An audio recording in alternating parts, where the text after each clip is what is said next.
Bapak Ibu? Jawab sekali lagi Bapak Ibu. Anda niat nggak hidup selama-lamanya di bumi? Yang keras dong. Enggak. Anda niat nggak masuk surga? Kalau masuk surga mati dulu lah. Jangan sembuh melulu. Halo, kalau ke surga mati dulu. Jujur Bapak Ibu, kalau kita ke Jakarta, kemana? Ke Jakarta, paling efektif naik pesawat atau jalan kaki? Naik pesawat, ayo dong. Kalau ke surga harus mati. Untuk mati mana lebih efektif? Kanker atau bisu lebih efektif untuk mati? Gak ada masalah dengan kanker. Makanya kalau orang makin mengenal Tuhan, dia gak doa puasa supaya sakit sembuh. Dia doa puasa, sakitnya sembuh atau gak sembuh, dia tetap setia dan taat kepada Tuhan. Tepuk tangan lebih keras lagi. Itu Kristen. Makanya lihat ayat pertama pembacaan kita, supaya kita bergeser. Jangan lagi bayi rohani, jangan lagi kanak-kanak rohani. Mari kita tampilkan Matius 14 ayat 22. Ayat 22 operator. Apa kata pertama? Sesudah itu. Ulangi apa kata pertama? Tentang apa? Keterangan waktu tentang apa nih? Sesudah Yesus memecahkan 5 roti 2 ikan, makan 5.000 orang, sisa 12 keranjang. Murid-muridnya kagum dan kagum sekali. Tuhan bilang itu mujizat-mujizat awal yang tidak utama. Ayo dong Bapak Ibu. Itu mujizat awal, tidak utama. Mari kita buka Roma 14 ayat 17.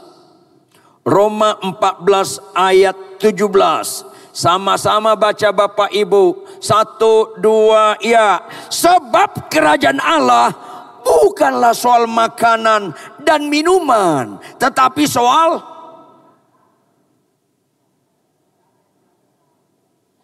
oleh Roh Kudus.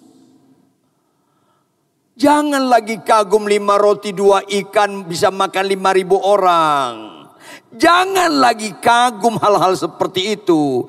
Karena itu mujizat-mujizat sementara untuk membawa orang percaya kepada Yesus. Setelah percaya kepada Yesus, fokus kita adalah soal kebenaran, damai sejahtera, dan sukacita oleh Roh Kudus. Bukan soal makanan, bukan soal sakit sembuh. Kenapa enggak masuk naik kelas kepada yang lebih dewasa lagi? Bukan soal makanan Petrus. Bukan soal punya mobil atau enggak punya mobil Petrus. Itu soal sementara. Bukan yang enggak punya anak soal punya anak Petrus.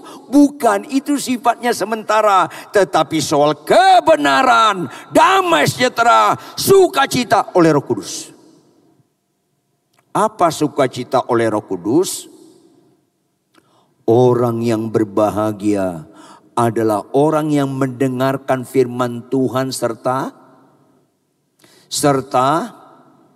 lebih keras yes.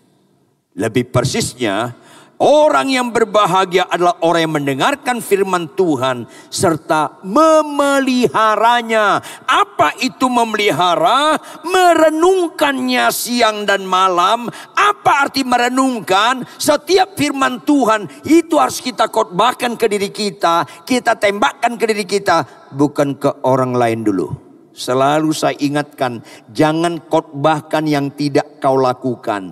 Jangan khotbahkan yang tidak kau lakukan. Tembakkan ke diri dulu, khotbahkan ke diri dulu, bertobat lebih dahulu diri, maka kemudian kita lakukan, merenungkan dan melakukan. Itulah sukacita Roh Kudus. Tepuk tangan lebih keras lagi.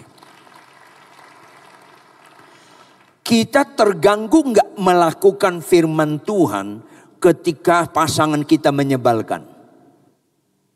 Tuhan bilang, hai suami, kasihlah istrimu. Sekalipun istrimu cerewet, Terganggu nggak Anda untuk bersuka cita mengasihi dia? Kalau Anda terganggu, maka Anda nggak ngerti sukacita oleh Roh Kudus. Terlalu banyak khotbah-khotbah di gereja-gereja di dunia ini. Saya pelayanan di Amerika, di Eropa, di mana-mana di dunia ini. Terlalu banyak firman Tuhan yang mengarahkan kesukacitaan dunia, yaitu sakit sembuh. Sakit sembuh itu sukacita. Semua agama, bahkan penjahat pun sukacita. Tetapi bisa enggak kita tetap sukacita mengasihi istri kita? Istri tunduk pada suami sekalipun kelakuannya suka menyakitkan. Orang yang berbahagia oleh sukacita Roh Kudus adalah dia berbahagia mendengarkan firman Tuhan, merenungkan dan melakukan. Itu yang Tuhan kehendaki dalam kekristenan, supaya puncak mujizat terjadi, yaitu setia sampai garis akhir. Ulangi, yaitu setia sampai, lebih keras, yaitu setia sampai, yes. Makanya lihat ayat ini, kita baca lagi, Matius 14 ayat 22. Matius 14 ayat 22. Sesudah itu Yesus segera memerintahkan. Arti segera memerintahkan, sengaja.